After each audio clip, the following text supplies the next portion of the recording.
Friends, if you want to watch super hit movie Togo in English, then you must like this video. If you are visiting our channel for the first time, don't forget to subscribe to our channel. Friends, in today's video, the movie we're going to talk about is called Togo.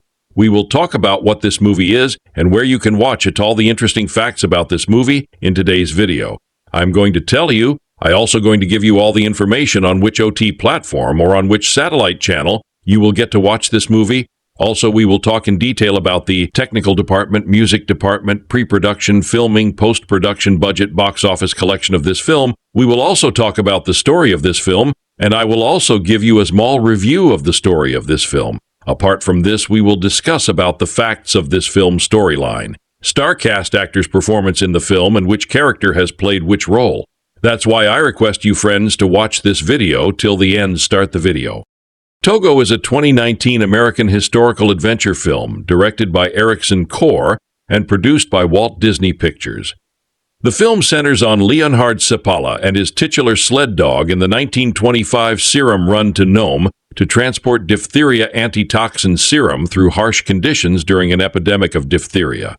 The film stars Willem Dafoe, Julianne Nicholson, Christopher Heyerdahl, Michael Gaston, Michael McElhatton, Jamie McShane, Michael Greyeyes, Thorbjørn Harr, Sean Benson, and Nikolai Nikolaev. It was released on Disney Plus on December 20th, 2019. The movie received generally positive reviews from critics. Plot: the film flashes between musher Leonhard Seppala raising his dog Togo and the 1925 serum run to Nome. In 1913, Seppala and his wife Constance welcome a newborn Siberian Husky puppy to their sledding dog pack in Nome, Alaska. While Seppala insists on immediately retiring him due to his small and weak state, Constance is strongly supportive of the puppy. The young dog turns out to be close to unmanageable and refuses to stay at home when the other dogs are working. He constantly escapes when left in the kennel and seeks out Seppala's dog team, causing great disruption to Seppala's training routine. After trying to get rid of the husky twice, the young dog escapes by crashing through a window pane and again returns to find the other dog's training. Seppala gives up and allows him to run with the others where, to his astonishment, he discovers that he is energetic enough to outrun the other dogs and a natural leader of the dog team. He realizes the puppy has the potential to be a future champion. He decides to call him Togo after another underdog, Japanese Admiral Togo Heihachiro. He fully trains Togo to the point where he successfully wins the All-Alaska Sweepstakes, earning both Togo and himself some local fame. In 1925, a diphtheria outbreak occurs in Nome, mostly affecting children. Mayor George Maynard plans to have the serum flown in from Nenana, but this proves to be impossible due to the severity of the weather. A meeting by town officials hears that air delivery is impossible due to the weather and concludes that only Seppala has the skill to drive the 600-mile journey in such weather to collect the antitoxin. Eventually, Seppala is convinced to collect the serum and race back and decides to take Togo despite the dog's age. Togo is 12, which is old for a dog. Constance becomes concerned and says the journey will kill the dog, but Seppala insists on going and tells her that without Togo leading the team, he himself would be unlikely to survive. Seppala and his team tread through stormy weather and take a break at an outpost where a local doctor named Atik tells him that Togo is tired. Seppala continues on for miles, taking a dangerous shortcut across the melting Norton Sound to save a day's sledding. In the meantime, after he leaves, a relay effort is set up to bring the serum back, with different teams running an average of 31-mile stretches each. Seppala eventually meets up with a fellow musher, Henry Ivanov, who is bringing the serum to Nome as part of the relay and is therefore able to leave back for Nome the next day. Seppala and his team head back across the Norton Sound again, a high-risk attempt to save time and strain on the dogs by taking a dangerous shortcut across the breaking ice. The team becomes stranded on a broken piece of ice near the shore, and he is forced to throw Togo to shore, where the dog pulls the entire ice floe to safety. The effort and the ensuing run through the driving storm exhausts Togo. Reaching a Tiktalik's outpost again, she tells him Togo is dying. All hope seems lost for the people of Nome, who turn on the lights and make vigils for the team in hopes of guiding them home. Nevertheless, Sepala gets his team back to Joe Dexter's outpost as he, Togo, and team recuperate. The serum is passed off to fellow musher Gunnar Kassin, who arrives back in Nome. A reporter, confusing him for being the sole musher, announces his dog Balto as the hero who saved Nomi, disappointing Constance. Sepala returns to Nomi later, where the entire town come to his house to celebrate Togo's success. Sepala later becomes upset when a cured girl named Sally asks if Togo is dying. Sepala intends to continue training his dogs without Togo, who gained a paw injury during the run, but despite age and injury, Togo refuses to stay housebound and chases down Sepala, who welcomes him with open arms. Over the next 2 years, Togo sires puppies of his own that prove to be famous in their own right and contribute to the Sepala-Siberian bloodline. Togo eventually dies in 1929, with Sepala continuing to train dogs. A title card at the end reveals that while Balto had received a statue in his honor in New York, Togo is remembered in Alaska for making the longest run and for being the true hero of Nome, and his offspring became prized by mushers worldwide for their sledding capabilities. Cast: Willem Dafoe as Leonhard Sepala, Diesel Vacherol's Diesel Magic as Togo, Riptide as an adolescent Togo, Julianne Nicholson as Constance Sepala, Christopher Heyerdahl as Mayor George Maynard, Richard Dormer as Dr. Curtis Welch, Adrian Dorval as Bill Clark, Madeline Wickens as Sally Burdett, Michael Greyeyes as Amituk, Neva Nielsen as Atik Talik, Nikolai Nikolaev as Dan Murphy, Torbjörn Haar as Charlie Olson, Catherine McGregor as Sarah Foley, Michael McElhatton as Japhet Lindeberg, Brandon Oakes as Henry Ivanoff, Paul Piaskowski as Max Adams, Michael Gaston as Joe Dexter, Sean Benson as Gunnar Kaysen, Zahn McLarnon as Tulamac, Jamie McShane as Scotty Allen, Stephen McCarthy as Dev Burdett. Production. On October 28, 2015, it was announced that Walt Disney Pictures was developing a film about the 1925 serum run to Nome, focusing on the sled dog Togo and his owner Leonhard Sepala. The screenplay was set to be written by Tom Flynn, and the production was to be overseen by Jessica Virtue and Louis Provost for Disney. On May 16, 2018, it was announced that Erickson Core would direct the film, that Kim Zubik would serve as a producer, and that the film would debut on Disney+. Additionally, it was further announced that Willem Dafoe would star in the film as Leonhard Sepala, the owner of Togo. On December 10, 2018, it was reported that Torbjörn Haar had joined the cast of the film. Principal photography for the film commenced on September 21, 2018, and finished in February 2019 in Cochrane, Alberta. Most of the dogs featured in this film are from the Snowy Owl Sled Dog Tours Inc. kennel located in Canmore, AB. Hugo and Mackie from Snowy Owl were used throughout the movie as stunt doubles for the face of Togo, Diesel.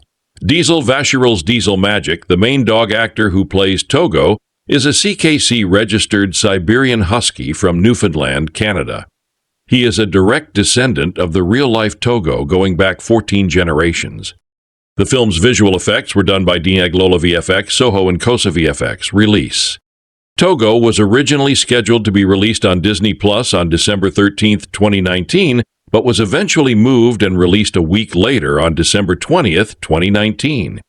In 2024, it was removed from Disney Plus and is not available for other digital platforms or physical formats.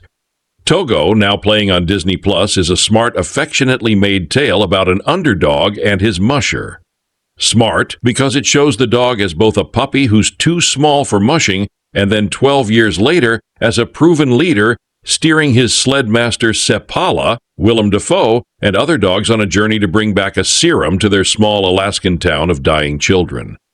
And the movie is affectionate because it has that sense of animal love that lets entire sequences rest on Togo's charms, but is by no means letting the dog do all the work. Director Erickson Core, previously of the Point Break remake, clearly cares about his animals and his filmmaking too. We all know that Disney would never tell this story if it ended in extreme catastrophe. But this context helps the tension of Togo, as it's comprised of brief rises of conflict during both its past and present parts, which are united with the crystallized message of not giving up in the face of adversity. In the past, it's lighter, goofier passages of Togo showing how he won't stop proving himself, even if he gets locked into a pen or a barn by the curmudgeonly Seppala, who would rather get rid of Togo than believe his potential. St. Francis of Assisi would shoot this dog, Seppala says, while puppy Togo zips in and out of frame. Watching the fluffy rapscallion then devise and wiggle his way out of these small challenges is as gratuitous and giddy as any dog lover may hope. But then in the present, Core fashions some truly thrilling dog sled scenes, honoring the life or death aspect of people like Seppala, who enter into the unknown and trust the skills of their dogs to get them to the latest roadhouse. The snowy terrain can be relentless, emphasized early on with a bracing scene that suddenly sees Seppala and his dog crew unwittingly dashing toward a cliff's edge. And the movie has a bravura scene later on with Togo and crew blitzing across a rapidly breaking field of ice. It feels too close to death in the best way. And it's an incredible example of when green screen usage enhances storytelling. Throughout such lean action sequences, Togo has a clear skill for grip and release entertainment. When setting up the drama, it's the adult aspects that prove to be a little clunky. Seppala and his wife Constance, Julianne Nicholson, are used to create a type of tension within a loving marriage.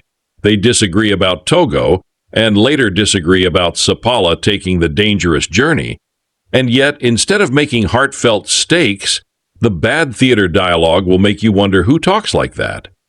But Dafoe, whose presence can feel like as much of a treat as close-ups of a cute dog, gets a few good moments. A highlight being a monologue that he mumbles as his dogs zip across the ice, performing it as if it were a cut paragraph from his previous gig, The Lighthouse. If you're watching Togo and the corners of the frame seem a little fuzzier than usual, that's not your Disney Plus buffering, but an inspired choice from Core acting as his own cinematographer. Togo often makes the sides of its images look soft, and it helps the movie achieve a suitably more old-fashioned look, as if it were shot with older lenses, but also makes the story feel direct by telling you exactly what to focus on. Whether a scene involves looking at Dafoe's de-aged face or impressive CGI stand-ins for his dogs rushing across deadly terrain, it proves a fitting visual choice for the streaming experience. As for the movie's star, Togo, he is indeed a very good boy, and like any movie animal worth the project named after them, Togo the character feels to be made of more than just select editing and spirited human scene partners. Those two factors are able to make the dog, in both past and present, seem like he is truly reacting to what Dafoe is saying and establishing his own arc. Togo is independent, persistent, and even has a sense of humor.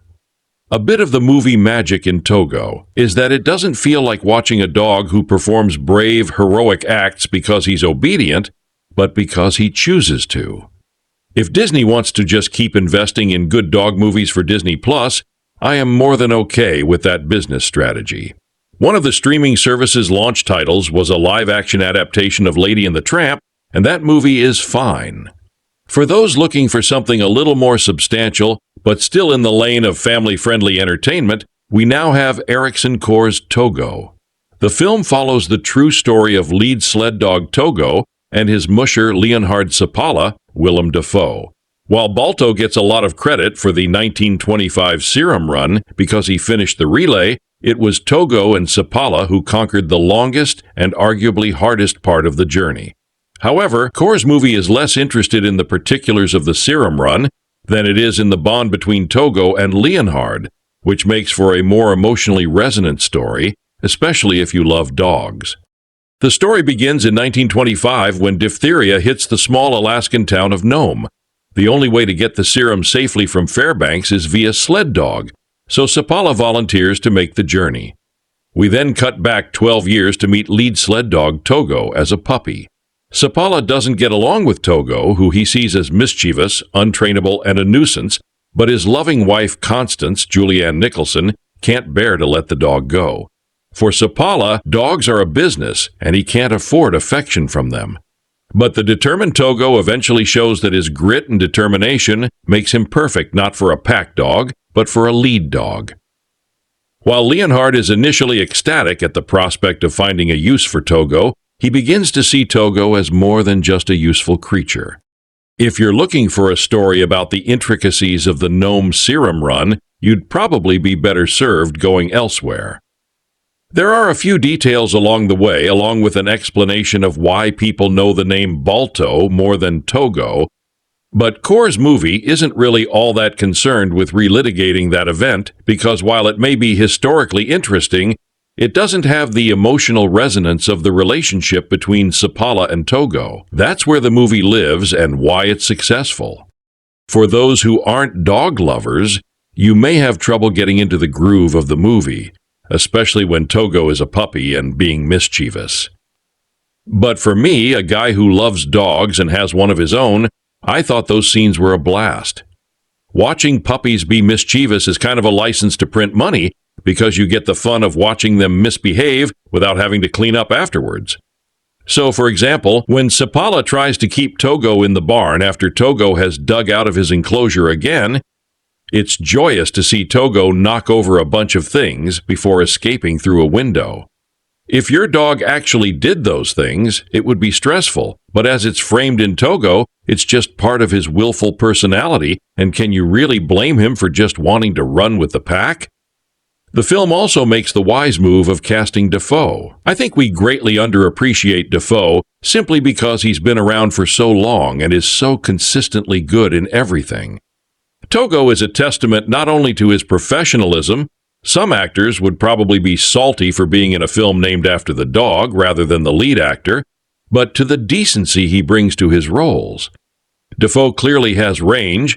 You can see him playing a total bonkers role this year in The Lighthouse, but his work in Togo is reminiscent of his recent Oscar-nominated turn in The Florida Project, where he just emanates human decency. Even when Sapala is trying to get rid of Togo by trying to get other families to adopt him, we don't hate him for it. We see that he's a guy whose business is breeding and sledding dogs, and he thinks Togo is a disruption to that business. Where Togo shines is showing how Sapala comes to not only respect Togo, but love him. There's a feeling that most dog owners should know where you come home and your dog has done something bad. Your immediate reaction is frustration and disappointment that he went through the garbage or knocked something over, and then you look at your dog and you just can't stay mad because they're so darn lovable. Togo exists in that feeling. Yes, there's adventure and acts of heroism, but what makes Togo special is how it respects that unique bond between a dog and their person. If you don't know or care about that feeling, then you probably won't feel much connection to this movie. But for everyone else, Togo is well worth your time. Togo against a backdrop of CGI storms and stunning Alaskan scenery in reality Canada. This version also gives plenty of credit to Sapala's wife, Constance, Julian Nicholson, who proves to be as spunky, wise, and hearty as any frontier person could expect to be. Dafoe has long been regarded as a stellar actor with multiple Academy Award nominations, and this central acting role allows him to show off both his softer and tougher sides. There's certainly a solid script here with some witty moments, but the depiction of the relationships between Sapala and Togo is visually compelling as well. Here we see how the musher and his owner weren't always best of friends, but grew in relationship thanks to several flashbacks, which make the end result here a successful tour even. More powerful thanks to the direction and editing to troublemaker personality. His dogged desire to lead the team and partner with Sapala shines through in the end. That's what proves to be incredibly endearing about the film, and shows that ultimately our lives are all about the relationships we explore and grow through together to understand why. Togo makes me cry every time I have to tell you a little bit about the movie and then also about working dogs. So, just be aware if you haven't seen the movie. Spoilers are ahead in the movie, while Leon Hart, Willem Dafoe, and his sled dogs are doing their portion of the serum run. We get flashbacks to when Togo was a puppy. Togo is the run of the litter and is not in Leon Hart's professional opinion working sled dog potential. He tries to rehome Togo a couple of times, but Togo keeps coming back. Eventually, Leon Hart realizes Togo is a lead dog, and Togo wiggles himself into Leon Hart's heart. Togo ends up being Leon Hart's best sled dog. and his lead dog threw his leg of the serum run over 250 mi. By the end of Leon Hart is in despair because he believes Togo is dying, all because he worked him too hard. But Togo pulls through and lives out his life with lean Hart and his wife. Togo is a heartwarming story, but being a working dog is tough. A lot of people don't understand the kind of relationships between a working dog and its owner, handler, and it can be different based on what work the dog does. What's the difference between a pet dog and a working dog? Working dogs are not pets. They are a tool that serves a purpose and has a job to do. You can look them in the eye and see, no, they are different from regular pet dogs. They are smart and they understand more than you think. For example, a lot of working dogs know and respond to commands in multiple languages, whistles, hand gestures, and more. They also know, through training, what different work they are expected to perform based on the leashes, collars, or the work gear.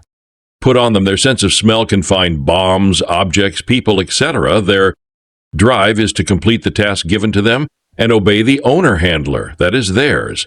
Often the owner handler must keep an emotional distance from their working dogs dependent on what work the dog does. The job comes first. Emotions come second. Togo is a fantastic and moving movie. It was created to tell a story and tear at your heartstrings. It was very well done.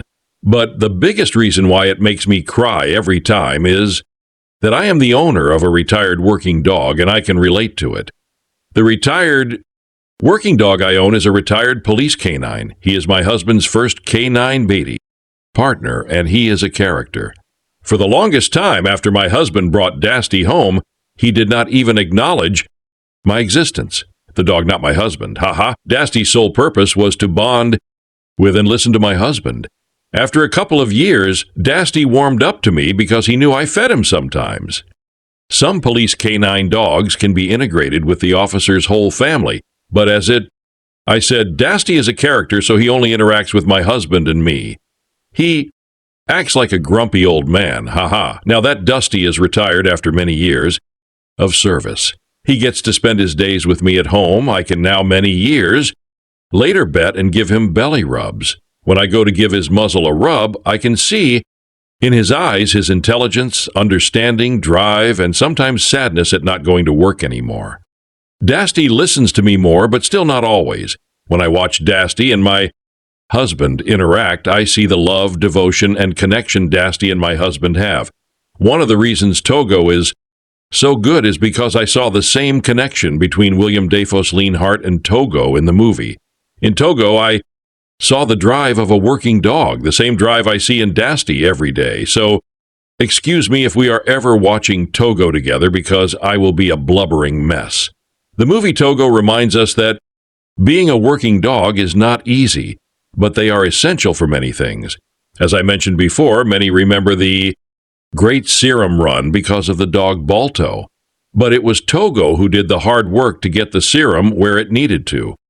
Through history, Togo was overlooked, and I am so happy Disney's new movie is bringing light to his story and accomplishments. But being overlooked or forgotten happens often to working dogs. Life for them can be hard, both physically and mentally. Just like a person, they can be injured on the job. They can get PTSD, and sadly, they can also die. Many working dogs, when they have completed their work, especially canines who have served in the armed forces, cannot continue to live with their owner, handler, and have no place to go. Some even get left in the country where they were serving. So as the owner of a retired working dog, I ask you not to forget or overlook working dogs who have given everything. If you are interested in learning more about working canines or donating, here are some amazing nonprofit organizations that help canine working dogs. The Warrior Dog Foundation helps provide a comfortable life for retired special operations canines and other organization vested interest in canines, donates stab and bullet protective vests and more to law enforcement canines and other agencies. These vests help to keep the canine safe while on duty. Working dogs are also used to help people heal. Kinds for Warriors is an organization that trains and provides service animals so they can be used to help individuals such as military veterans who are suffering from PTSD and other trauma.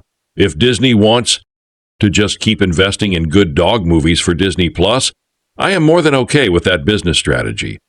One of the streaming service's launch titles was a live-action adaptation of Lady and the Gear, and that movie is fine for those looking for something a little more substantial, but still in the lane of family-friendly entertainment. We now have Ericson Course Togo. The film follows the true story of lead sled dog Togo and his mushly and hard S.A. Willem Dafoe. While Balta gets a lot of credit for the 1925 Serum Run because he finished the relay, it was Togo and Sapala who conquered the longest and arguably hardest part of the journey. However, Core's movie is less interested in the particulars of the Serum Run than it is in the bond between Togo and Leanheart, which makes for a more emotionally resonant story, especially if you love dogs. The story begins in 1925 when Theria hits the small Alaskan town of Nome. The only way to get the serum safely from Fairbanks is via sled dog. So Sapala volunteers to make the journey. We then cut back 12 years to meet lead sled dog Togo as a puppy. Sapala doesn't get along with Togo, who he sees as mischievous, untenable, and a nuisance, but his loving wife Constance Julian Nicholson can't bear to let the dog go. For Sapala, dogs are a business, and he can't afford affection from them. But the determined Togo eventually shows that his grit and determination makes him perfect, not for a pack dog, but for a lead dog. While Leanheart is initially ecstatic at the prospect of finding a use for Togo, he begins to see Togo as more than just a useful creature. If you're looking for a story about the intricacies of the Nome Serum Run, you'd probably be better served going elsewhere. There are a few details along the way, along with an explanation of why people know the name Balto more than Togo. But Core's movie isn't really all that concerned with relitigating that event, because while it may be historically interesting, it doesn't have the emotional resonance of the relationships between Sapala and Togo. That's where the movie lives and why it's successful for those who aren't dog lovers. You may have trouble getting into the groove of the movie, especially when Togo is a puppy and being mischievous, but for me, a guy who loves dogs and has one of his own, I thought those scenes were a blast. Watching puppies be mischievous is kind of a license to print money because you get the fun of watching them misbehave without having to clean up afterwards. So, for example, when Sapala tries to keep Togo in the barn after Togo has dug out of his enclosure again, it's joyous to see Togo knack over a bunch of things before escaping through a window. If your dog actually did those things, it would be stressful. But as it's framed in Togo, it's just part of his willful personality. And can you really blame him for just wanting to run with the pack? The film also makes the wise move of casting Dafoe. I think we greatly underappreciate Dafoe simply because he's been around for so long and is so consistently good in everything. Togo is a testament not only to his professionalism. Some actors would probably be salty for being in a film named after the dog rather than the lead actor, but to the decency he brings to his roles, Dafoe clearly has range. You can see him playing a total bonkers role this year in The Lighthouse. But his work in Togo is reminiscent of his recent Oscar-nominated turn in The Florida Project, where he just emanates human decency. Even when Sapala is trying to get rid of Togo by trying to get other families to adopt him, we don't hate him for it. We see that he's a guy whose business is breeding and sledding dogs. And he thinks Togo is a disruption to that business. Where Togo shines is showing how Sapala comes to not only respect Togo, but love him. There's a feeling that most dog owners should know where you come home and your dog has done something bad. Your immediate reaction is frustration and disappointment that he went through the garbage or knocked something over. And then you look at your dog and you just can't stay mad because they're so darn lovable. Togo exists in that feeling. Yes, there's adventure and acts of heroism. But what makes Togo special is how it respects that unique bond between a dog and their person. If you don't know or care about that feeling, then you probably won't feel much connection to this movie. But for everyone else, Togo is well worth your time. Thus far, Disney Plus's offerings in the original films realm has been somewhat lackluster, while neither Lady and the nor Noelle are complete disasters. Both feel like movies that were dumped on the streaming platform rather than being made for it. The third time, however, appears to be the charm as the newest film exclusive to Disney Plus. Ericsson Course Togo is exactly the sort of feature era that the service should be, producing stories that are a bit smaller in scope but lack nothing when it comes to emotional impact. In 1925, a Theria outbreak has paralyzed the remote town of Nome, Alaska. The virus has mostly afflicted the town's children, and while an antitoxin is available, it's located nearly 700 miles away. Complicating matters further, a massive storm is coming in, which makes airlifting the serum impossible.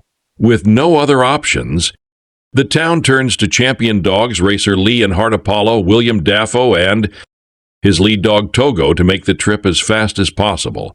The race for the medicine is the primary drama of Togo, but the trip also acts as a framing.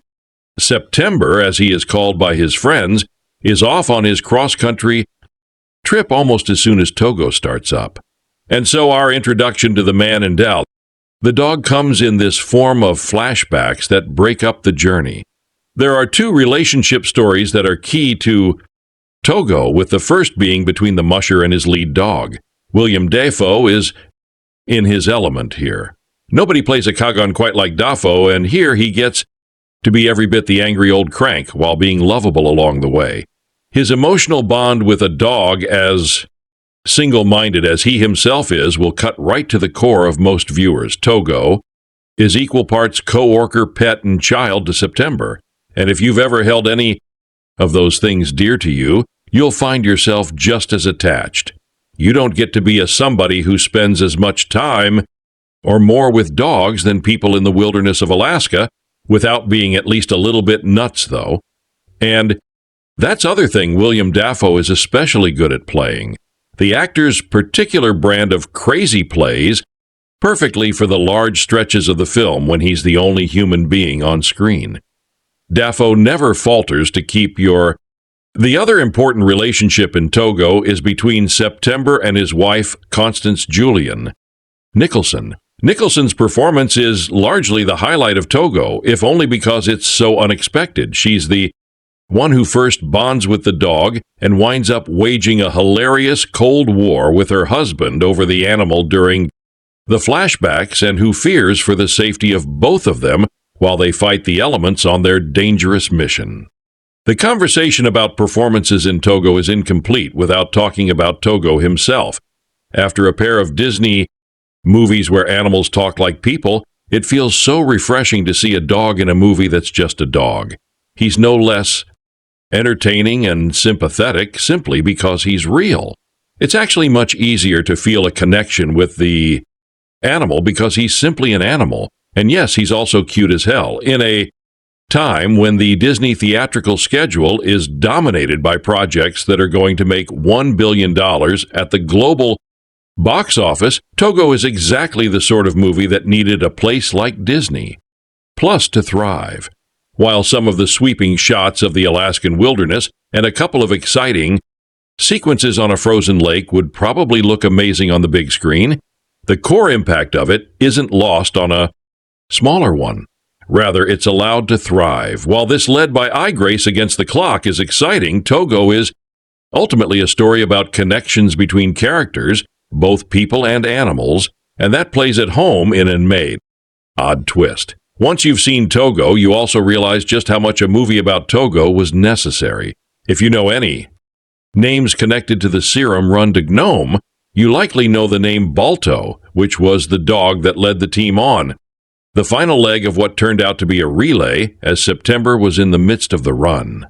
Balto is the dog that received the most credit at the time for the heroic efforts of all involved, even getting his own animated feature back in 1995, and while he certainly deserves some credit, Togo was the real hero dog.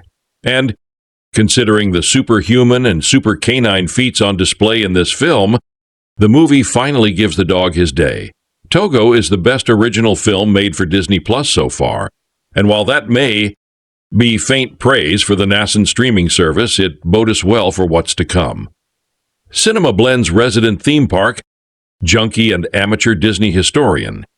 Turk began writing for Cinema Blend as a freelancer in 2015 before joining the site full-time in 2018. He has previously held positions as a staff writer and games editor, but has more recently transformed his true passion into his job as the head of the site's theme park section. He has previously done freelance work for various gaming and technology sites. Prior to starting his second career as a writer, he worked for 12 years in sales for various companies within the consumer electronics industry. He has a degree in political science from the University of California. Davis A. is an armchair Imagineer Epcot Stand Future Club 33-member date May 10th, 2020 author. Swoma Girl 6661 comment Togo 2019 and The Call of the Wild 2020 are very similar yet very different movies produced by Walt Disney Pictures production company, even though The Call of the Wild seemed to be more Disney-like. Because of the all-computer-generated imagery CGI technology, I am terribly disappointed that Disney used real dogs for making Togo, since the whole dog sledding thing is very cruel. After all, the theme of the Togo movie, also known as Great Race of Mercy, started the famous Added Racing. Added Race is a very important and popular sporting event in Alaska, and the top mushers and their teams of dogs are local celebrities. Mushing is a sport or transport method powered by dogs. It includes karting, pula, dog scootering, sled dog racing, skyjaring, freighting, and weight pulling. More specifically, it implies the use of one or more dogs to pull a sled on snow or a ray on dry land. The Aided Trails LE Dog Race is an annual long D-distance league race run in early March from Anchorage to Nome, entirely within the U.S. state of Alaska. Teams generally race through blizzards causing whiteout conditions, sub-zero temperatures, and gale force winds, which can cause the wind chill to reach '73. The trail is through a harsh landscape of tundra and spruce forests, over hills and mountain passes, and across rivers, and covers the distance of 938 miles, 1,510 kilometers. The practice of using dogs to pull sleds dates back into deep history. It originated in Siberia or North America, where many American Indian cultures used dogs to pull loads. Between October and June, the northern ports like Nome became icebound, and dog sleds delivered mail, firewood, mining equipment, gold, or food, furs, and other needed supplies between the trading posts and settlements across the interior and along the western coast. Roadhouses where travelers could spend the night sprang up every 23 to 48 kilometers until the end of the 1920s, when the mail carriers were replaced by bush pilots flying small aircraft, and the roadhouses vanished. We can see in Togo the purpose of the roadhouses ate to provide warmth, food, and rest to the men and their dogs. However, even then, dogs were sleeping outside, as they were not considered pets or companion animals, but nothing more than working dogs. If you look at Togo's story, one can definitely tell it wasn't a sad one. Even though it was very touching, Togo was a dog whose sole purpose was to be a man's best friend, and he stuck to it till the very end. He wasn't trying to be the best. He simply was the best. He was persistent, and he proved himself to Sapala, who eventually saw his potential and lowered his guard, allowing himself to fall in love with that dog. As it can be seen in the movie, Togo had a happy life from the start. He did what he loved. He enjoyed his time next to his master, survived the whole race against time to bring the medicine to Nome, and lived the rest of his life. 2 more years, if I remember well, in retirement. But if you watch the movie thinking about what lives do those dogs have out on the cold, 24/7, never considered as the pets, always treated with commands, doing definitely one of the hardest jobs on earth.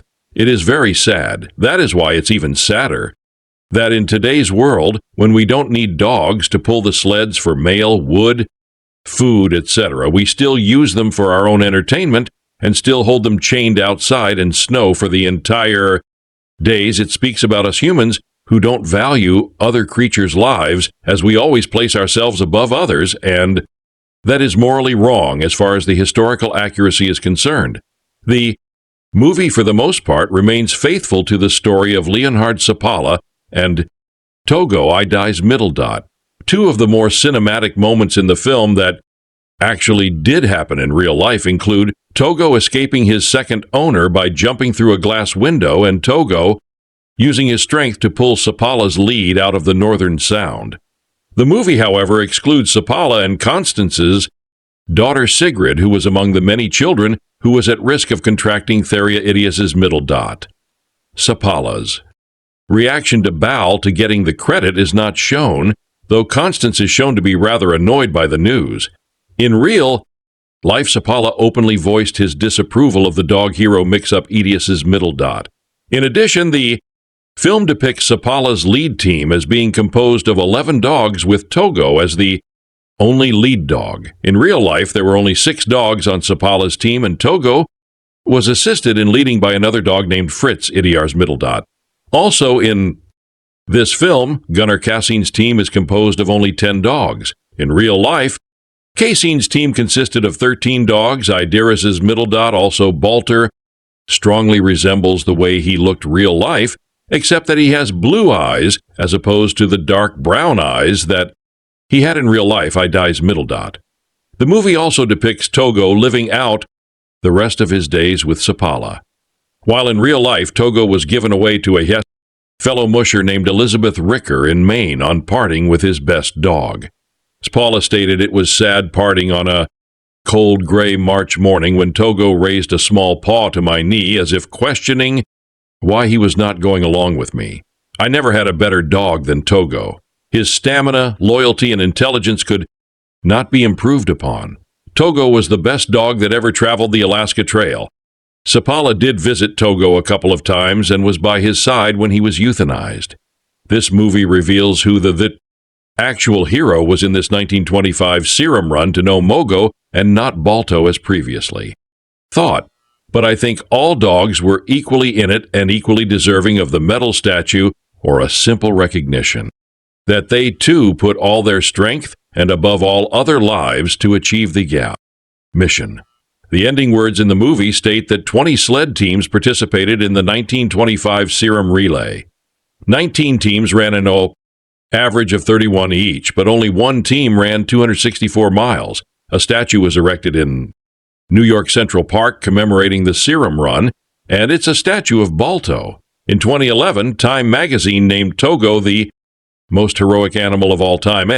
Now, Togo has his own beautiful statue in the reconstruction of Seward Park to honor him with a plaque that reads, "In 1925, Togo led his dog sled team in blizzard conditions to Nome, Alaska to deliver a life-saving antitaxin during a theria epidemic.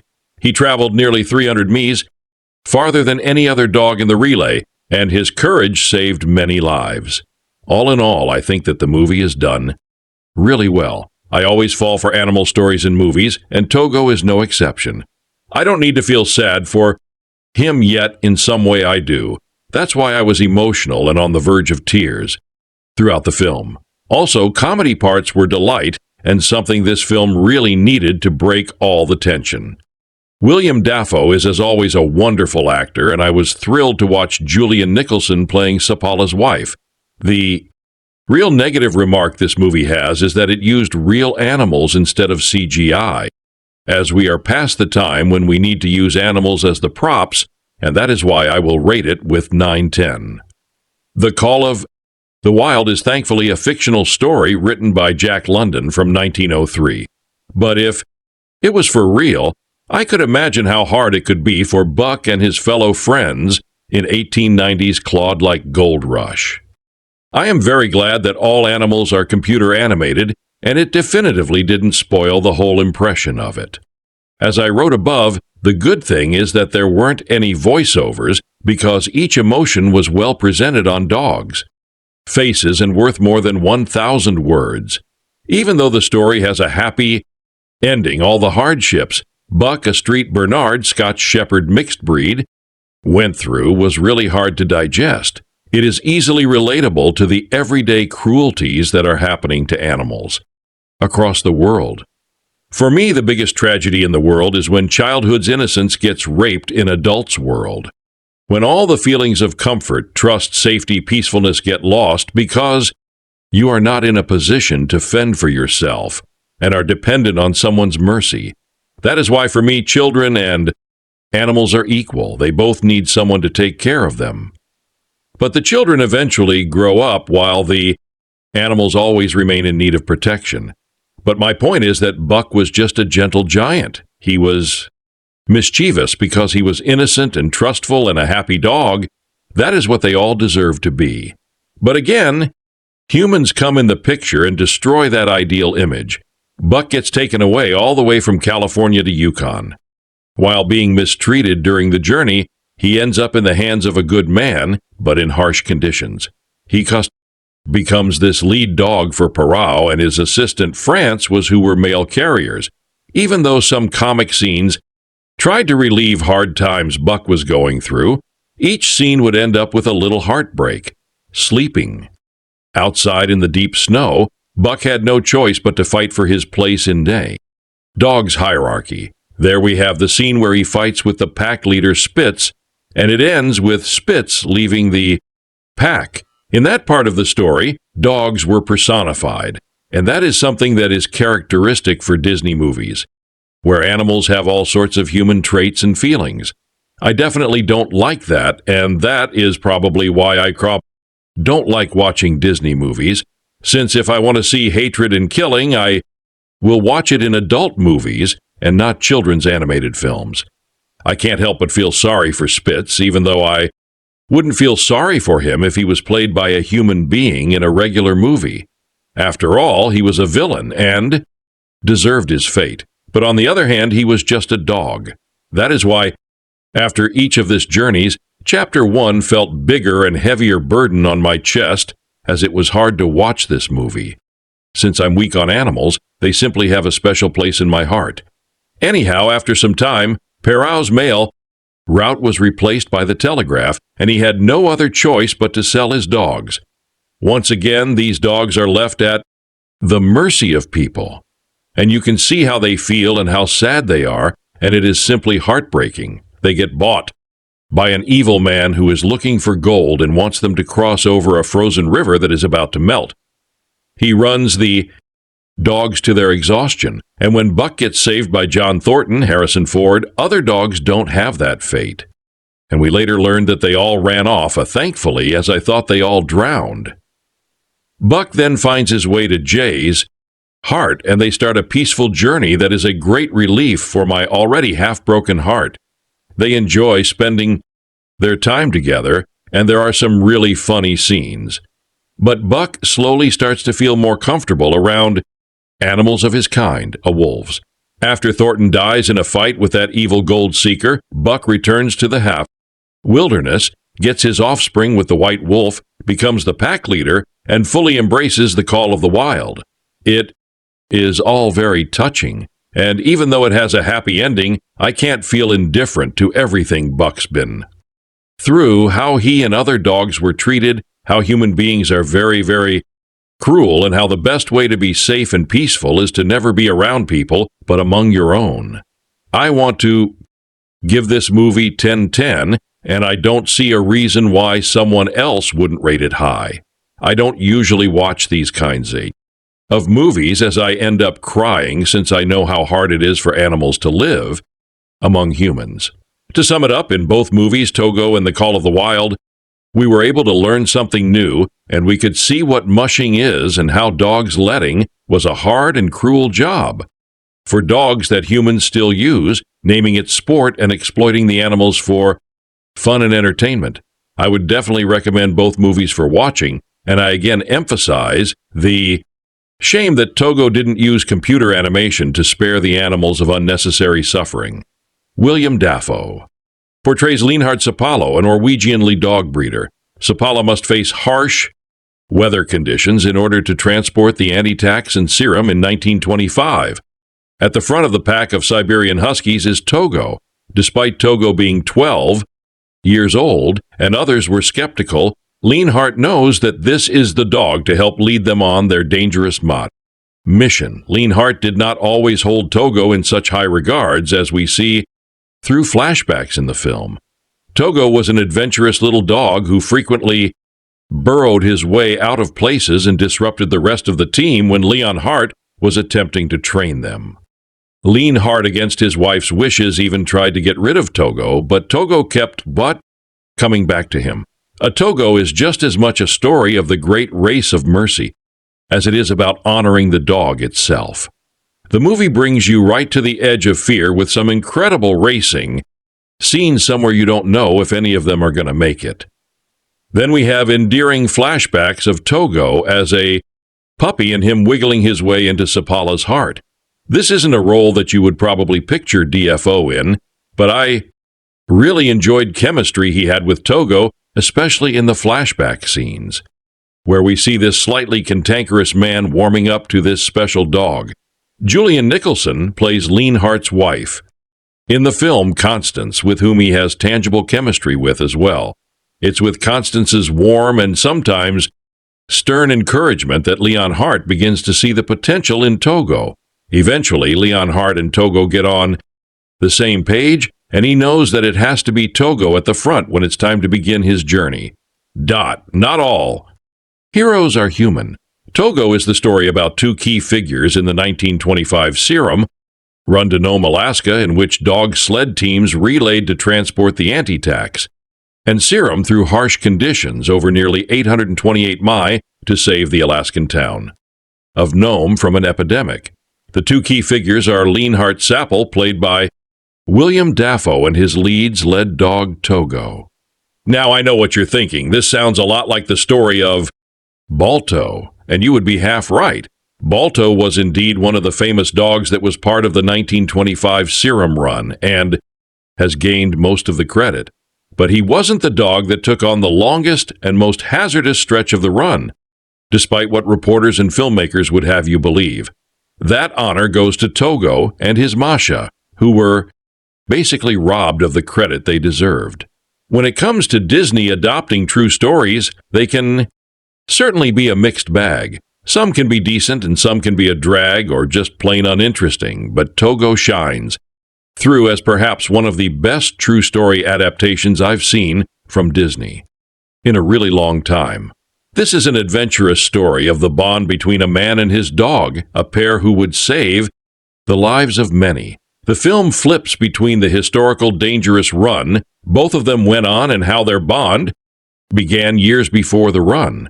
The way the film balances tone in both points of time is really excellent, as it establishes the stakes and emotion effectively, not just through the narrative, but through the cinematography and colors. This is a gorgeous film featuring truly spectacular views of untamed wilderness. Every shot establishes the wilderness as both beautiful and terrifying, which is again reflected in both points of time.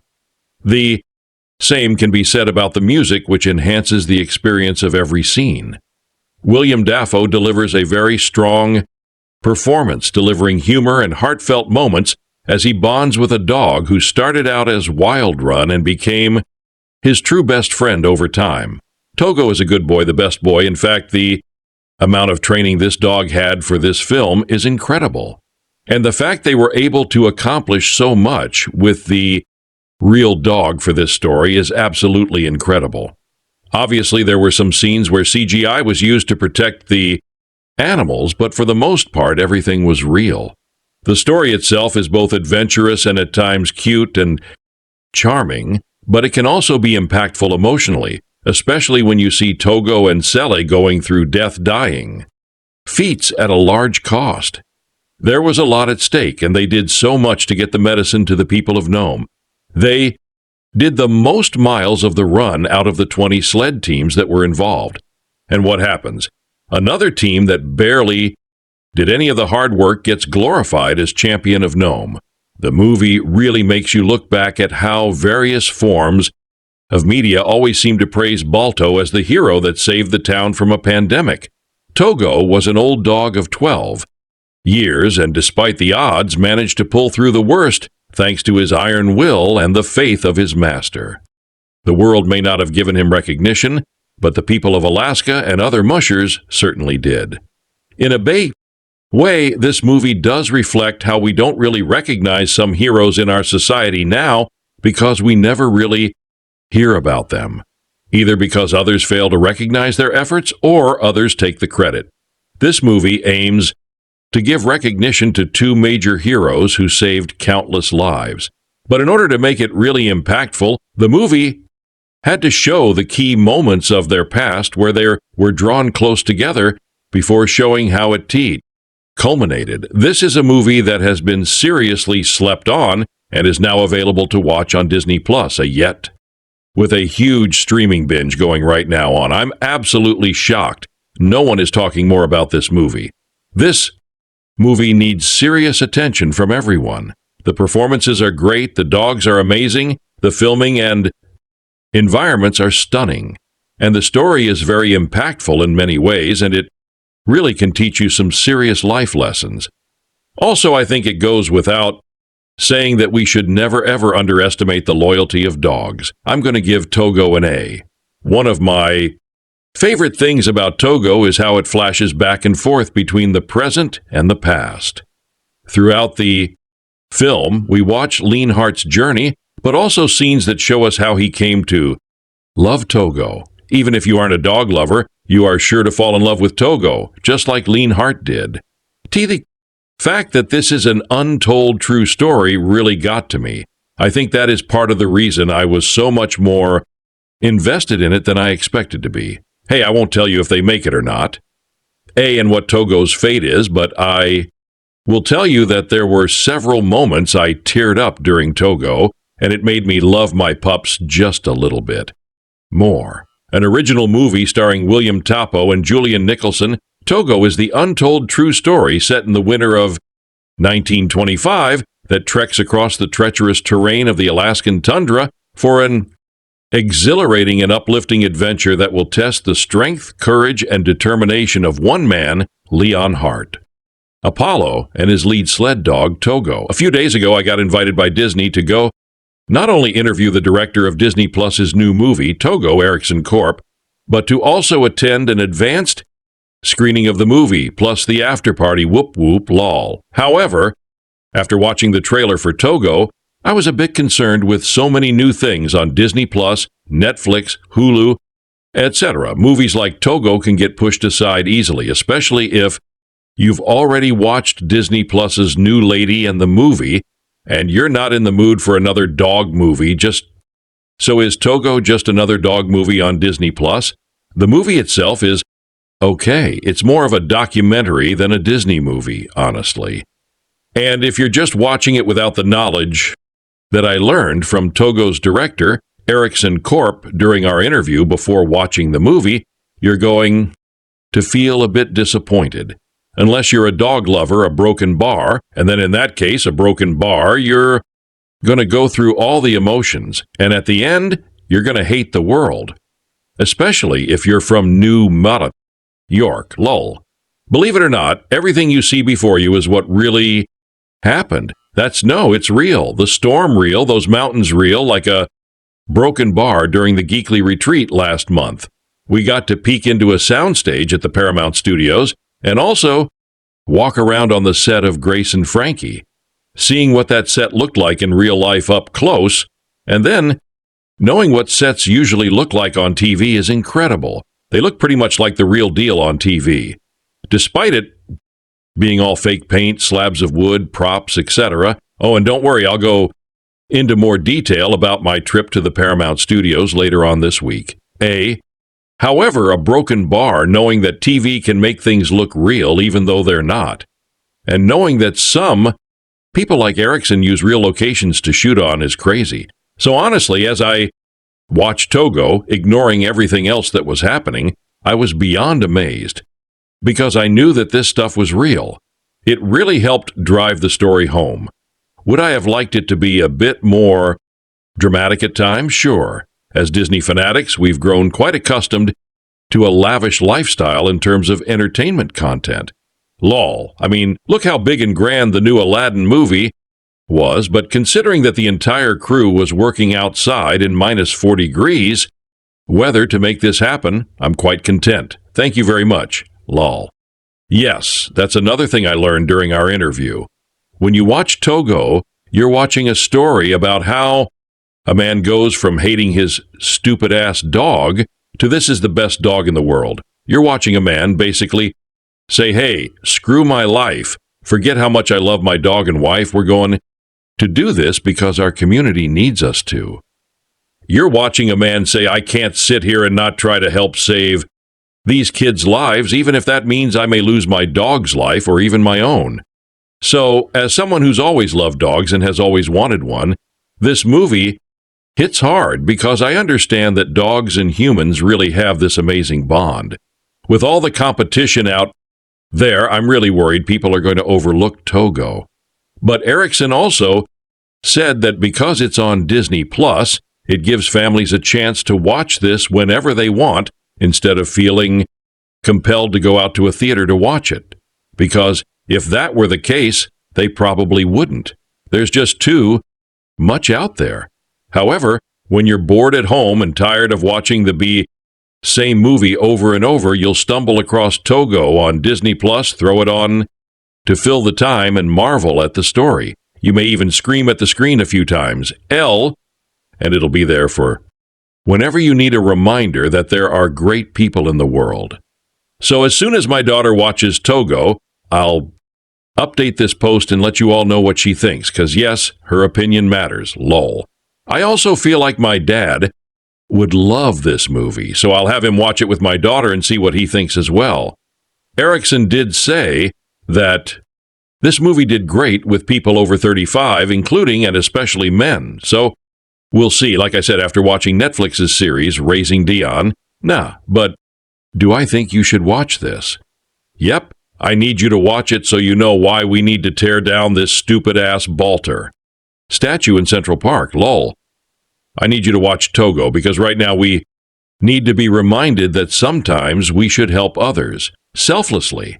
I need you to watch this because I need you to understand that making a movie is an art form. And Erickson, and most definitely Willem Dafoe, are beasts for braving the cold and reliving this story to tell it.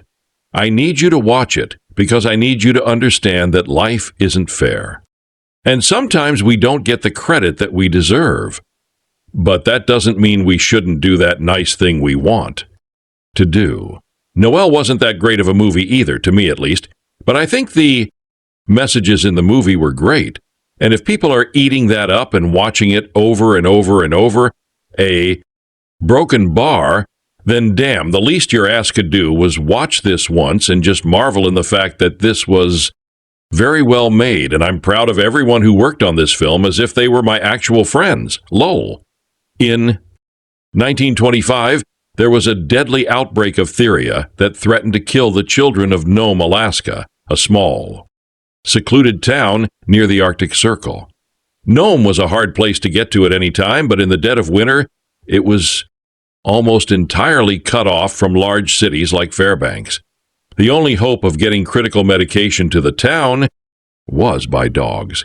But as a deadly ominous storm approached, the chances of receiving help, even in this time-mannered way, seemed implausible.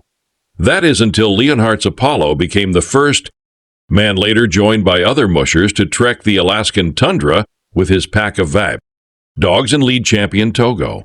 Eyeing a 640-round trip at 60 degrees below zero, Salah ventured out into inconceivable conditions to attempt what no man had before. And what he encountered and achieved was only made possible by his sheer willpower and, of course, man's best friend. Positive elements. Sapala is a brave man to his core. Although other men help him through his journey, Sapala is the first man to volunteer to brave a storm that nearly kills him and his dogs. But nothing deters Sapala or his four-footed best friend Togo. Togo is a brave canine, resilient and tenacious. Togo leads Sapala and the rest of his pack through perilous situations and refuses to quit. It is evident that Togo is not only a warrior, but a beloved friend to both Sapala and Sapala's wife. Constance, for her part, is a patient woman that finds value in Togo, the underdog. Before Sapala sees Togo's potential, Constance urges Sapala to see the positive in difficult situations and to try things that make him uncomfortable. She is a supportive and kind wife who truly loves her husband. Sapala jokes about the fact that he married the soft Belgian woman. But this characteristic, unusual in the hard wilderness of Alaska, is one of the reasons he loves and cherishes his wife. Although he's not always quick to show his affection, it's clear Sapala loves and adores his wife, and he even tells her so a few times. Sapala apologizes after losing his temper with a friend. Kind people house and help Sapala and other mushers along the way. Later, they bring Sapala many gifts to show their appreciation. Spiritual elements. Constance tells the mayor to pray that the teams return home safely. Sapala jokes that even a saint like Street B, Francis of Assisi, would shoot Togo due to his unruly behavior. Sexual romantic content. Apollo and Constance lying bad together, fully clothed there and elsewhere. The couple kisses and hug. Constance jokes about all the other lovers she has. Violent content. There isn't much violence in this flick, but there are quite a few perilous scenes that might be too scary for the littlest of viewers. Sapala and his dogs encounter many near-death situations that they're able to overcome. They trek up a mountain and nearly fall off the edge. They cross a large body of frozen water that begins to crack while they're sledding over it. They journey through perilous whiteout conditions and continue on even while injured and bleeding. We see Togo's bloodied paw and Sapala's scratched bare chest. Sapala, before becoming attached to Togo, wishes that the dog would die. His wife sarcastically jokes about drowning him to speed up the process, although of course she is joking to reinforce her point. Togo jumps through a window, breaking the glass and cutting himself. A woman cries when she believes Togo is near death. A group of men talk about the perils of mushing, like getting frostbite and nearly dying. Sick, crying children flood the hospital as the diphtheria outbreak worsens. Crude or profane language, the N and HA are each used once. Togo is called a daft mongrel and a devil a few times. Drug alcohol. A man sips on hard liquor at the town meeting. Constance offers a visitor some whiskey. A sign in town advertises whiskey and cigars. Other note for the elements. A group of men bet on dog races. Conclusion. Growing up, Balto was one of my all-time favorite movies. That's the name of the most famous dog that took part in the 1925 Serum Run. He even has a statue in New York City's Central Park. And that dog, along with his driver, Gunnar Case, did indeed cover the last leg of the journey. But I never knew that Balto wasn't really the story's main hero until I watched Togo. This Disney Plus live-action original turns the story of Balto on its head and presents the true champion of the 1925 diphtheria outbreak, an event that inspired the classic Adidra dog-sled race. It is compelling, engaging, and riveting from start to finish, at least for those who can appreciate its content. Even though this movie is well-made, visually engaging, and action-packed, it might not be enough to keep the littlest of viewers hooked. There's no song or dance to be found here, and the many perilous scenes could be a bit scary for young eyes. But besides the peril and the 2 profanities heard, this film is one that could very well become a classic that teaches viewers about the importance of bravery, love, and selflessness all through the life of a canine. Kristen Smith joined the Plugged In team in 2017. Formerly a Spanish and English teacher, Kristen loves reading literature and eating authentic Mexican tacos. She and her husband Eddie love raising their children Judah and Sula. Kristen also has a deep affection for coffee, music, her dog Collie, and Catelyn. I saw an original Disney Plus film on Disney Plus last Friday that happened to be a Togo, a film released in December 2019, focusing on an untold true story of Leanhart Sapala and his titular sled dog in the 1925 run to Nome to transport the vaccine through harsh conditions during a diphtheria epidemic. It was fascinating and surreal to watch this film focusing on a diphtheria epidemic in 1920s America, whilst the 2020 pandemic and the coronavirus is currently taking place. Please keep safe, and this film was released before the pandemic ever happened. Art intimidating life can be so surreal at times. I found it intriguing to discover rather untold true story of Togo, a dog who happened to be legendary in saving millions of lives from diphtheria epidemic just by leading a sled run of snow dogs through harsh, snowy conditions. It was also really intriguing to see the connection Togo had with his master. I had heard something about Balto being a legendary dog, but not Togo. The film also has elements of The Call of the Wild about it. With that said, I think a Togo is a better film than A Doll of the Wild. Not that A Doll of the Wild is awful, but a Togo has believable dogs appearing in this movie. Also, none of the dogs, including the titular dog, are CGI in any way. The film features Willem Dafoe playing Leon Hart's Apollo, who has a connection to Togo as his lead dog in the Snow Dog sled run. For me, Willem Dafoe played the Green Goblin in the original A Spider-Man, a movie trilogy. I've also seen him in films like a Mr. Bean's Holiday 2017's A Murder on the Orient Express and Aquaman. He also voiced a character in the A Finding Nemo movies. His performance as Leon Hart's Apollo is very good, and it's interesting how his bond with Togo grows and develops throughout the film itself. There's this certain grittiness to the film as well as to Leon Hart's Apollo's character, especially when Willem Dafoe plays him. In certain flashbacks, Leon Hart tries to get rid of Togo when he starts off as a troublesome puppy. But over time, Leon Hart grows to appreciate and love Togo as a fellow dog.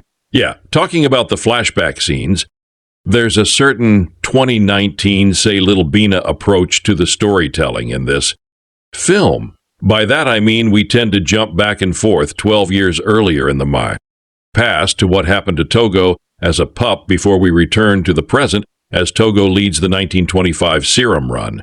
But that isn't too distracting as it was in 2019's A Little Women. In fact, I was able to appreciate the character development more when watching Leon Hart and Togo in certain scenes in the past and in the present. The performances of Willem Dafoe and other actors playing characters helped to that too, as well as Willem Dafoe. There's Julia Nicholas as Constance Apollo, Leon Hart's wife. There's Christopher Hurdell as Mayor George Maynard, Michael Gaston as Joe Dexter, Michael Slatton as Jay Foote, Lindbergh, Jamie McShane as Scotty Allen, Michael Gree as Amit Yuk, Thorpe Gilda, Sadila Ranhair as Charlie Olson, Sean Banson as Gunnar Cassine, and Nicole as Dan Murphy. Richard Dormer, who was an Aber doomed, the Dad's Army story, also appears as Dr. Curtis Welch in the movie. And of course, Togo is played by Diesel. Diesel is a very good dog actor. My dad greatly enjoyed this film when we saw it on Disney Plus recently. He liked the snowy atmosphere of the film, especially as it got him in the mood for Christmas. I suppose that's why the film was released on Disney Plus in December 2019. My dad's disappointed a Togo is not available on DVD Blu-ray yet. I don't suppose Adamana series will be out on DVD Blu-ray anytime soon. Overall, I'm pleased I saw a Togo on Disney Plus recently. It's a good historical drama, adventure film, and Willem Dafoe is excellent in it, as well as Diesel the dog playing Togo. It's a film that's made me appreciate history more, and even dogs can be heroes in times of difficult crisis and braving through hardship. From Disney Plus, Togo is the untold, true story set in the winter of 1925 that takes you across the treacherous terrain of the Alaskan tundra for an exhilarating and uplifting adventure that will test the strength, courage, and determination of one man, Leon Hart. Apollo and his lead sled dog Togo. If you're a dog lover, then you might already know this story, or at least think you know it. A Togo takes a bunch of very good doggos, adds a life-saving race for a cure, and pluses it all with a harsh Alaskan wilderness. And it's a stunningly gorgeous film. As a rule, I actually avoid dog movies because I hate to see them hurt or even worse die. I'm a huge softie that way. So Togo was probably going to be a skip for me, but a broken bar, I went ahead and took the leap. Through flashbacks, we learn More about the Leon Hart Apollo Willem Dafoe and his eventual love and connection with one special dog, Togo, and it's a sweet film and relationship arc to watch develop. This is a man and his dog kind of story. And when the man is the foe and the dog has the grit of Togo, you cannot go wrong. Disney Plus. There's content making this story about their relationship, and it works. As far as a parent movie review, Togo is safe for kids and children of all ages for the most part. I'd say this one can be watched by the whole family with a few exceptions. If you have sensitive children or adults with the dog-loving heart of a child, there are moments where the dogs are in peril and danger, and it does get intense, and that's where you need to decide if Togo is kid-friendly for your family. There are scenes that had me holding my breath, hoping for a good outcome. And I will admit I fast-forwarded to the ending to make sure I could continue the movie. There is some drama, but that's what makes this story so remarkable. This is a true story, so I won't spoil outcomes here, but if you are concerned, I do a little Googling to make sure you can reassure anyone watching when the intense scenes kick in. A while, it's not. A Christmas-themed show. It is a solid Christmas movie on Disney Plus to watch as a family. A Togo streams on December 20th! The first time Willem Dafoe addresses his dogs like a medieval army general addressing men in battle in Togo. A new original Disney Plus film coming to the streaming service on December 28th. I was confused. I thought that doesn't quite feel like the correct tone for a Disney film where Dafoe plays a dog slasher. The second time it happened, I was amused. Guys, this Togo movie is so silly. I wrote in Decider's channel, Willem Dafoe addresses sled dogs like he's timid to copyright each lament in the king. The third time it happened, in a speech that did not just sound like King Henry, but was an actual paraphrase quote from Shakespeare's Henry V, absolutely lost it. I paused the film, brought my laptop to my partner, and forced him to watch the scene with me. By the time the film ended, I was half convinced that Togo is a cinematic masterpiece. I've never wanted every single person in my life to watch a film with this level of intensity. Please, I implore you, watch Togo and then hop into my Twitter mention so we can discuss this fever dream of a film. To back up a bit, Togo tells the untold true story of a sled dog who was not Balto but did run in the same relay as the dog made famous in part by the animated 1995 film Balto, which, for what it's worth, was a Universal film and not a Disney film. While Balto was the lead's lead dog of the last stretch of the race to deliver serum to the small town of Nome, Alaska, thus saving the community from an epidemic and got all the glory, Togo was the lead dog on the longest and most hazardous leg of the race, led by Mashal and Hart Apollo Dafoe. I figured Togo wouldn't be getting any Oscar nominations, but I also figured it would be cute, fun, and entertaining nonetheless. I love Willem Dafoe. Did you guys see The Lighthouse? The man can act. What I was not prepared for was the absolutely ridiculous, over-the-top insanity that Togo was. Directed by Erickson Corp. 2015's Point Break and written by Tom Flynn, 2017's Gifted. Togo is a very silly film that takes itself very, very seriously. The very first line of the film, spoken with an air of grandiosity by Dafoe, is "Well done, Togo. Well done all. There will be full bellies and warm beds tonight." This stilted declaration is accompanied by a melodramatic swelling score from composer Mark Isham, which I soon learned barely lets up once throughout the film's 113 minutes. On some level, I admire the big swings Dafoe takes every time he exclaims with fervor, "Good dogs all." Or when, instead of simply telling his wife, Julian Nicholson, that Togo was misbehaving, he spouts dramatically, practically in one breath, "Your dog who disrupts my team, your dog who jumps on me no matter how many knees I put to his chest, your dog who violates the rules of the pack and upsets the hierarchy. I've worked years to establish your cur who rewards your kind nature with anarchy." In every single scene, the drama is 10 times more extreme than it needs to be. And yes, at the height of the relay, when Dafoe leads his team over a nondescript frozen body of ice, that begins to crack and buckle under the weight of this slug that he literally quotes somewhat inaccurately and slightly edited to apply to his canine band of brothers, the famous street christen's day speech from Shakespeare's Henry V. Come, my pups. Dafoe bellows at his dogs, though you can barely hear him over the oppressive orchestral music. Are we to fear now? He, which hath no stomach in this fight, let him depart. His passport shall be made. We would not die in that dog's company. Old dogs forget, but he who would remember with advantages what feats he did that day.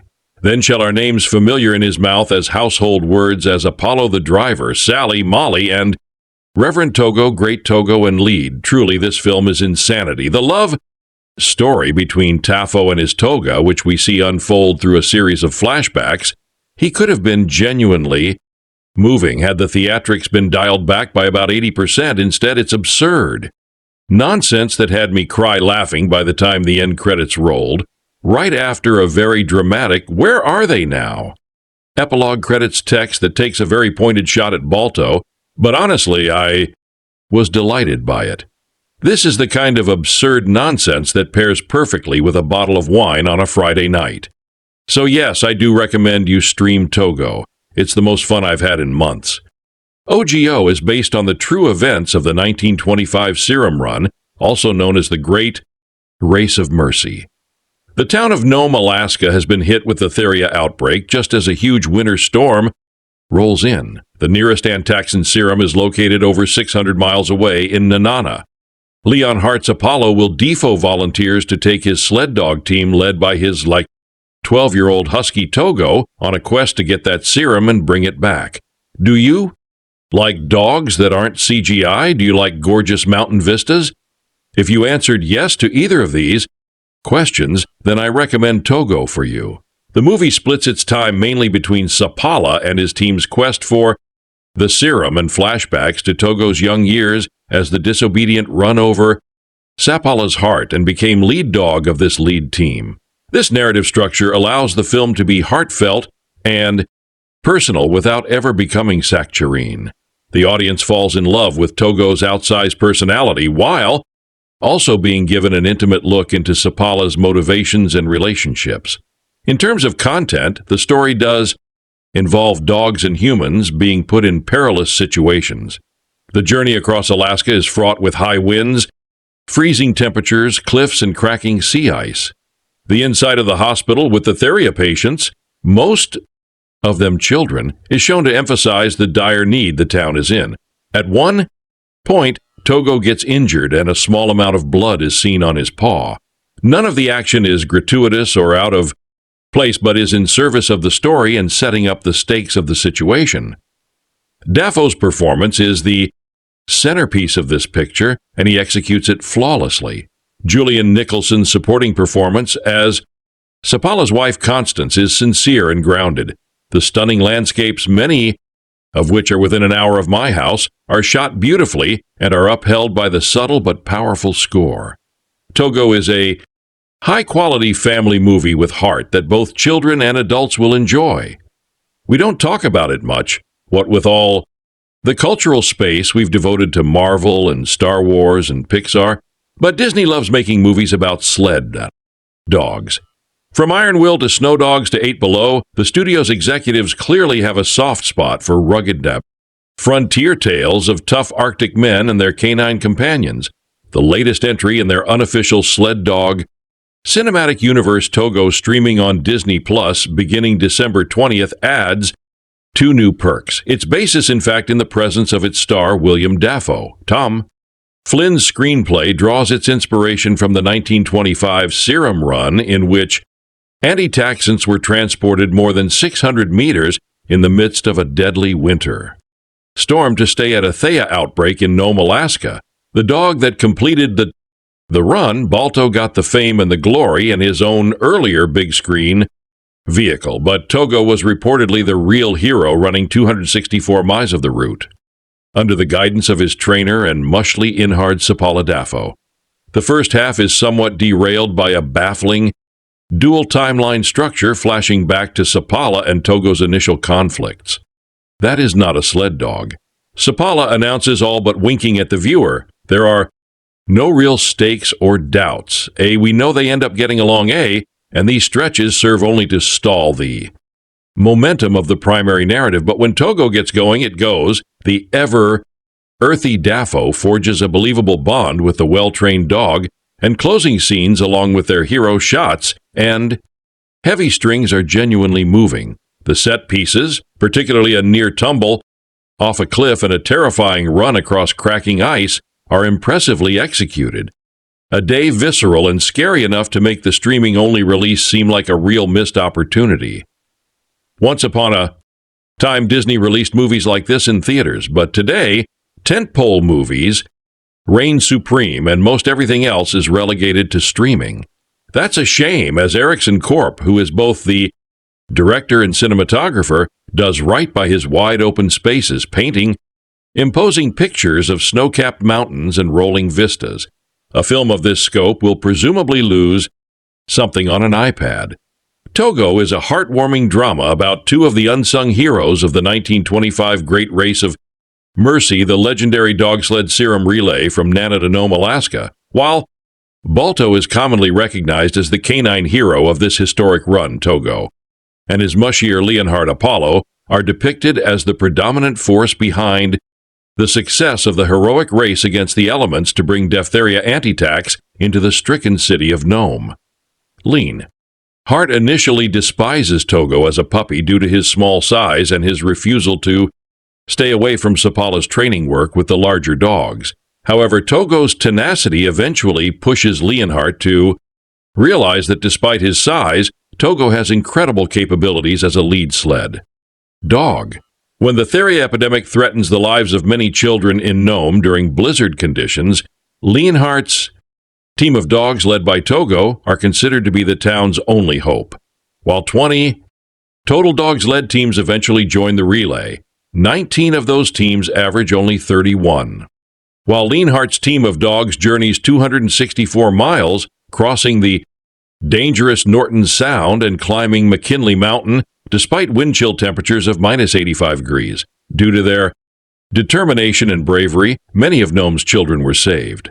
Togo's cinematic presentation of the Alaskan landscape is truly breathtaking. Also, the emotional connection the movie encourages viewers to develop for Togo and Sapala creates intense suspense during several nature-defying scenes as the sled team crosses the Norton Sound and forges through frigid temperatures and blinding snow. The depiction of Togo's early years is particularly entertaining and endearing as the energetic puppy defies every obstacle, tries to put in his path, including trying to give him away twice. Togo's tenacity and determination to work with Sapala not only leads him to become a phenomenal and courageous lead dog, but also harnesses him to lean hearts and the viewer's a heart as well. The predominant deity recognized by several of the characters in Togo is luck. Before Sapala begins the arduous wreck with Togo, one of the townsmen says that Nome was founded on luck, but that luck dries up. When Sapala and the dogs manage to cross the sound right before the ice breaks apart, a friend at the roadhouse comments on his faith in Sapala's ability because he cheated death.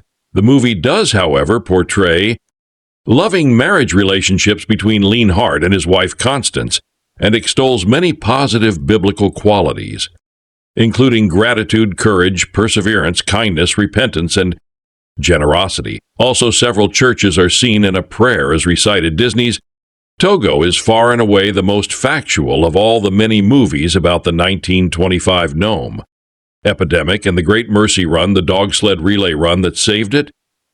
There's plenty of Hollywood hoolum, superhuman and super canine feats, liberties with topography in the film, but Togo is the first version of the story that emphasizes that there were many teams, many mushers, most of them native Inuit involved, that the much heralded Balto object of a fine animated film on the story wasn't the only dog of note, merely the most publicized. Togo has drama, heroism, and pause, and it hangs on the grand, craggy, and weather-worn features of the great Willem Dafoe.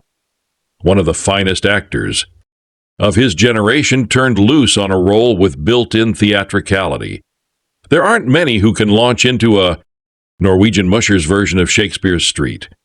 Crispin's day speech from Henry V, epic poetry to inspire his dogs, we happy few, and not seem utterly ridiculous. Dafoe makes this corny moment kind of magnificent. Thea breaks out in remote Nome in the middle of the winter of 1925.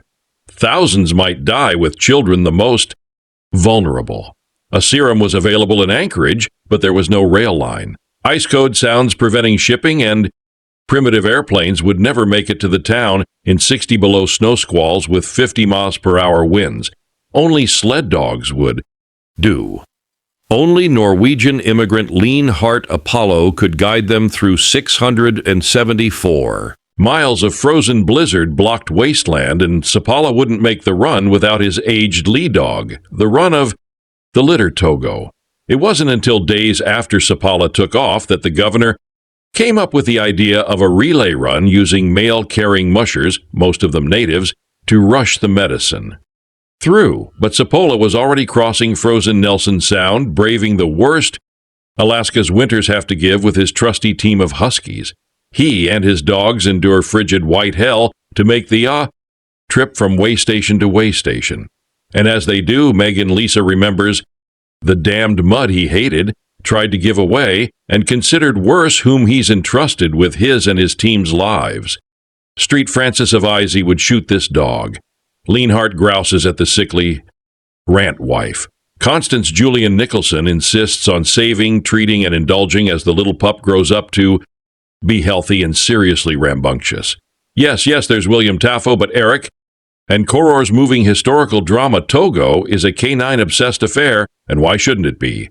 The Disney Plus original joins a long line of classic predecessors like Balto, Iron Will, White Fang, and a ballooning number of Call of the Wild adaptations. Another one is on the way next year, starring Harrison Ford, though this one has a bit more on its mind than the rest of its doggy brethren. While even casual dog-solding fans likely know the name of Balto, a brave sled dog who inspired both his own animated franchise from Universal Pictures, not Disney, and a popular statue in Central Park. A few are familiar with Togo, arguably the real hero of the so-called Great Race of Mercy. Impressive special effects, a warm performance by Dafoe, and an ungodly amount of cute pups raise the film a cut above Disney Plus' other recent offerings. And Korra's drama seems poised to break out as the streaming service's first true crowd-pleasing hit. Tom Flynn's screenplay wedges in a hefty amount of fact-based drama with a few curious tweaks. And while those elements will likely prove less appealing to younger viewers, the human demands and the canine cost of the quest is secured to 3-0 fighting serum during a horrific Alaska winter are the stuff of classic drama. Dafoe stars as legendary breeder and Mushian Hearts, Sapalo, who helped normalize the use of Siberian Huskies beyond their Native American roots, as he sets out on a 600-mile journey to obtain the medicine needed to save the children of his adopted hometown of Nome, Alaska. But Togo is really about just that, Leanheart's wondrous lead dog Togo, a true underdog, who saves the day even when beset by harrowing circumstances that would fell a lesser pack. Togo opens in the midst of the epidemic with most of the town's children quarantined and awaiting a cure that might never come. While Leanheart and his plucky wife Constance, a reliably great Julian Nicholson, don't have their own child to worry about. One, a few tweaks to the story that rank the Sapalais actually did have an ill young daughter. Togo makes the case that it's up to Leanheart to help his community simply because he is a member of it. As Leonhardt, Togo, and the team set out on a quest that could dazzily end in failure, death, or worse, Flynn's screenplay flips back in time to Togo's doggy youth, ill, underweight, and chronically mischievous. He's hardly Leanhart's first pick for a sled dog. But Constance's affection for the little pup can't be denied. They're not bats. They're not our friends. They're not our children. They're animals. They're work animals. Leanheart lectures just before Togo makes off with some other bit of disobedience. Both Leonhardt and Togo are born leaders even as a puppy. Togo incites his peers into assisting him on crazy endeavors, but their bond is not initially guaranteed. Leanhart even attempts to give the dog away, not just once but twice, both times ending in mayhem. He's more troubled than he's worth, one would-be owner yells. But once Leanhart discovers that Togo's energy really is best served on the sled, that's no longer the case. Togo is styled as the film's hero, while the townspeople cheer for him as the group departs. Not Leanhart, but one gets the sense that neither the actor nor the character are put out by a tab. But while turning attention to the pup makes Togo more appealing to the younger set, it flattens some of the human drama at the film's heart. So does the choice to simplify how the great race actually played out. It sets up Lee and Hart as the soul musher to make the journey and then reveals a relay of other mushers all tapped to turn the dire journey into easier segments, while the shock revelation picks up some mid-movie slack. It also adds an unnecessary kink in a film that wants to set some of the historical records straight. Balto, who led the team that completed the final leg of the race, and yes, he does appear in the film, has long been heralded as the primary dog hero, but it's Togo's extraordinary mettle that made the journey possible. Stellar effects work bolster the race itself, including a harrowing scene in which the entire pack nearly goes over a steep ravine, second, only to a horrifying sequence that sees the crew zipping across the crumbling ice of the Norton Sound. Arguably the most well-known element of Sapala and Togo's quest. Though the film adds some extra drama and nearly dying in the process, Dafoe reportedly learned to dogs to play the role, and that commitment and veracity shine through. The long stretches of sledding might prove wearing to some, but they're impressively filmed, and they capture the fear and foreboding of the situation, plus the absolute skill of both Leanhart and Hart, his pops, and yet the film really hits hard when it leans more into the emotion of it all. From Togo's incredibly adorable puppyhood, break out the awards for canine acting ASAP to more trying moments on the trail. Good luck not getting choked up when a shaken Leanhart cuddles Togo and his team after a tough track, yelping out cries of good dog, good dogs. All those elements are also what help power a somewhat unexpected final half hour that chronicles what happened after the A's tensible victory that was the great race. While another film, Balto would have concluded with delivering the serum and saving the children, a good ending to be sure core. Follows Togo and the Sapalais in the days after the journey, the lingering possibility that Togo may have run his last haunts in Hart and will likely break a few young viewers' hearts along the way. But it speaks to the film's grasp on serving up reality and truth even when it hurts. The record may favor Balto, but both he and his animated franchise have some stiff competition from the charms of Togo. In 1925, Alaska, Adtheria outbreak sends Mushy and Hart's Apollo Willem Dafoe and his dogs on a last-ditch mission to bring home an anti-arum for 12-year-old Lee dog Togo. It may be his final journey. The 1925 diphtheria outbreak in Nome, Alaska had already been adapted for cinema in Simon Wells' 1995 animated film Balto.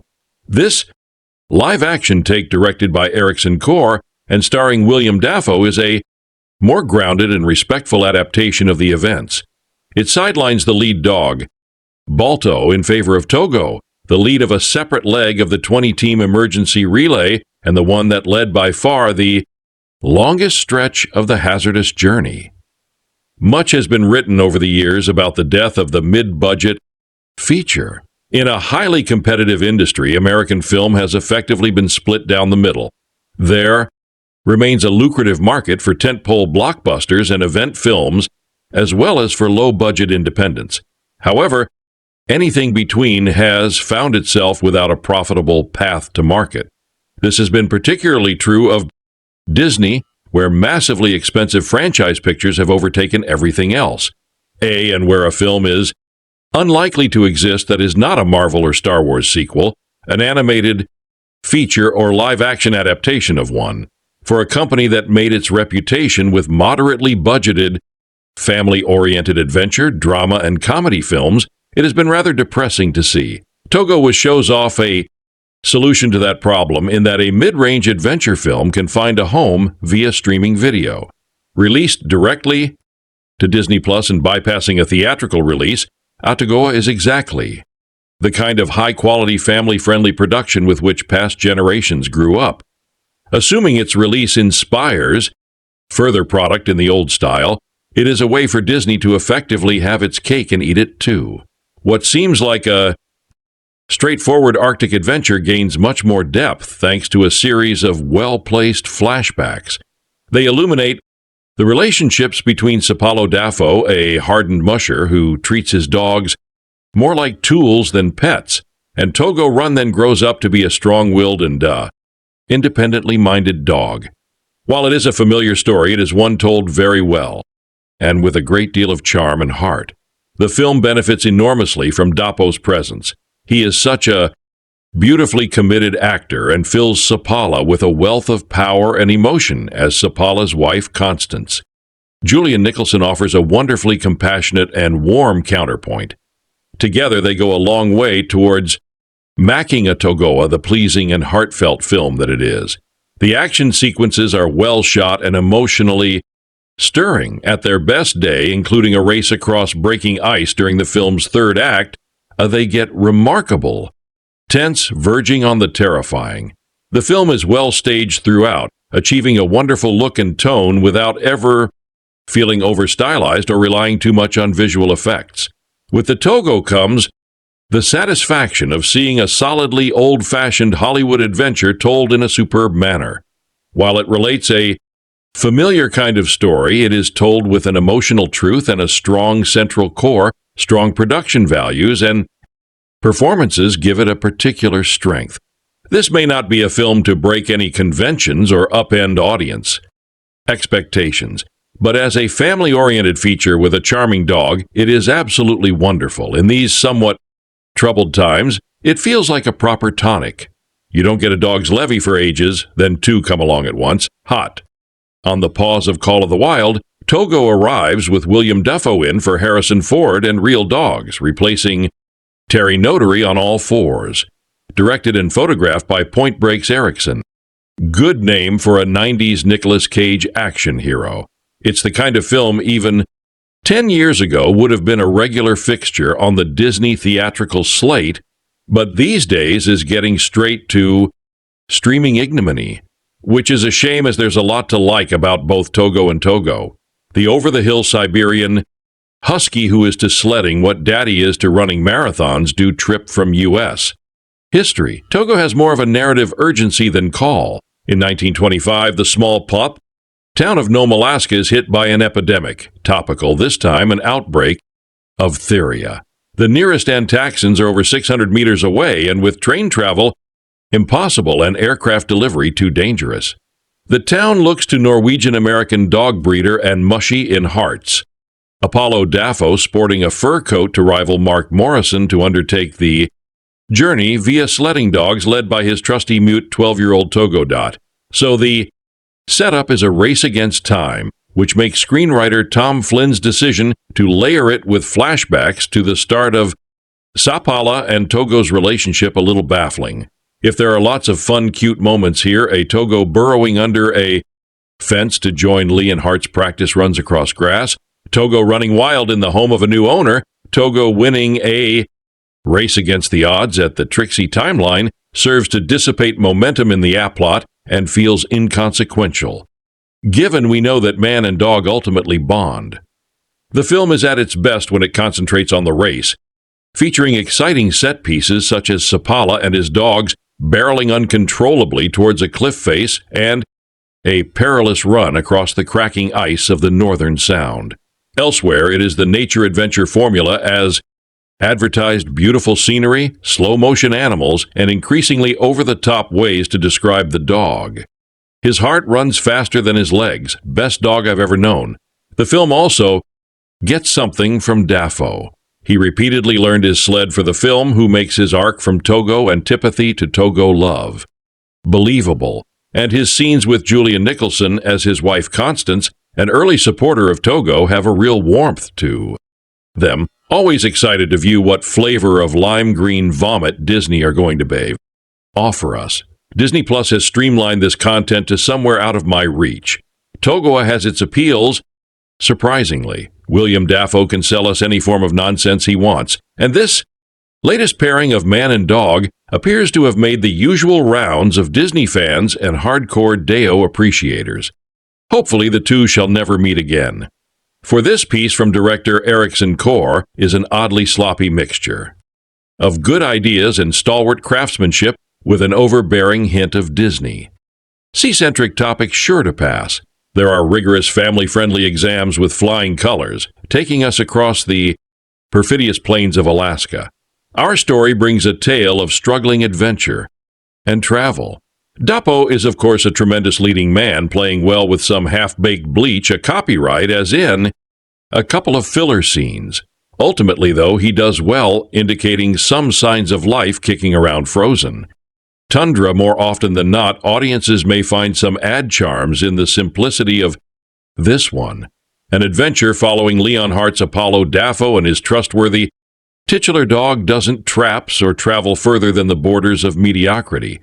Many will be won over by this undefeatable pairing of adorable animal and masterful actor, myself included, a hypnotically uninspired direction glazed over with a thick layer of lazy Disney whimsy.